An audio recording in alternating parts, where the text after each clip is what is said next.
nicely designed. I like the continuation that you've used. This little typographic composition right here is just fantastic. I love it.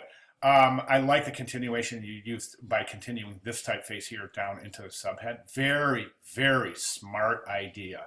That's a solid move right there. Design in everyday life. Right now, it looks like this type looks like it was stretched. It looks like it's been stretched vertically without constraining the horizontal proportion. That's why that I looks so tall. If that has happened, that's something you never, ever want to do in any design whatsoever. You don't ever want to change the vertical scale of something without constraining the horizontal scale. That includes type as well as images. This typographic composition is gorgeous. I love it. I love the fact that you're experimenting with this. This arrow right here is too heavy. It almost separates this typographic composition, almost making this look like two different pieces. I would get rid of the arrow. I mean, if you want to, you might be able to continue that yellow line right there, those yellow lines. I don't think you need any. Try it, see how you feel, see how it feels, see what you like. All right, the message behind the poster, I think, is pretty clear, very clear. But a couple of things I want to mention in terms of the requirements, and then I want to talk a little bit about the design itself and where we can improve. So I want to keep this visible. So I'll just put it right there while we look at the requirements. Okay, so this assignment, it requires 5 images to be included. Okay, so let's count them up. The selected object must be the dominant image. That's the glasses. Right now, are the glasses the dominant image here, right here? Are they? Take a look at this. Is this dominant right here, or is this giving this competition? I mean, right now it's a little bit difficult exactly what image you want the viewer to look at first. Do you want us to look here, or do you want us to look here? And that, I think, might just be a simple matter of scale. This might be a little too big. I think placement's okay. I just think it's a little too big. Because right now, I think if you were to reduce the size of that, it would really help the viewer understand it. This is the focal point right here in terms of image. Okay, so let's count the images, as I said. So you got the dominant image, that's one. Then you have a poster must include an image of the object in use. Okay, that's 2.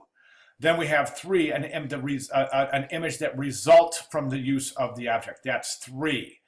Then we have a poster must include 2 components from your selected object. That's 4 and 5. Okay, so that's 5 images. Right now, I'm only seeing 2 images. So you'll have to try to figure out how to work those in there. I know that it's going to be difficult if you choose glasses as your object, and one of the requirements is to show the end result of using the object. I'm not real sure how you're going to show that. Think about that. How do you show the result of using glasses? Obviously, the result of using glasses is clear vision, but how do you depict that pictorially in message making? That's going to be an issue, okay? So then you have your paragraph. That's great. All right, so my thing is this. Okay, so you're good because you've got your asymmetrical. Yes, you got your white background. Asymmetrical, the correct size. Imagery must come in contact with the edge of page somewhere twice. This is bleeding on 3 areas. That covers that. Your design must combine images that are in boxes are part of a background and cropped images. So there's a cropped image. So let's try to figure out how we're going to work those other images in here. And then a couple other things I want to take a look at. You've got this, it looks like you've got this kind of this overwhelming tendency to want to place shadows behind your text. Let me show you what I mean. Okay, you got that little drop shadow there, you got a drop shadow there, you got one there, you got one there, and then you even have a drop shadow on your body copy.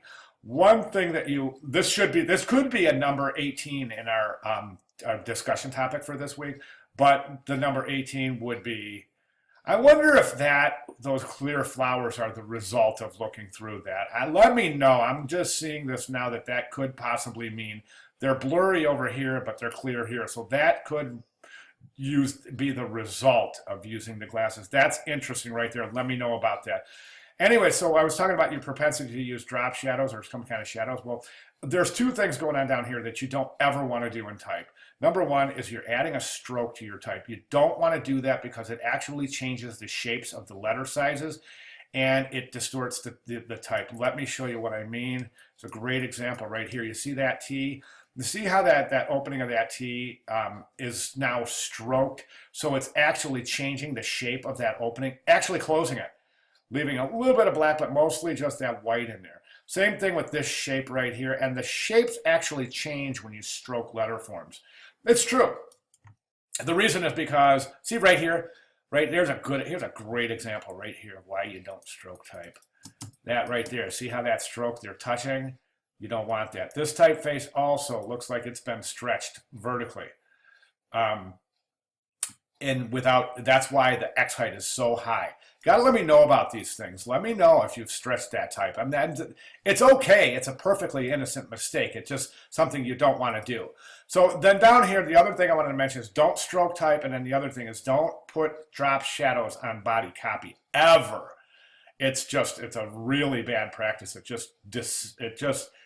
It destroys the readability. We can clearly see that right here. Look how hard Glasses is to read with that drop shadow. Okay, so those would be my recommendations. I think you're off to a fantastic start. So if you have any questions at all, please let me know. All right? Thank you very much, Erica.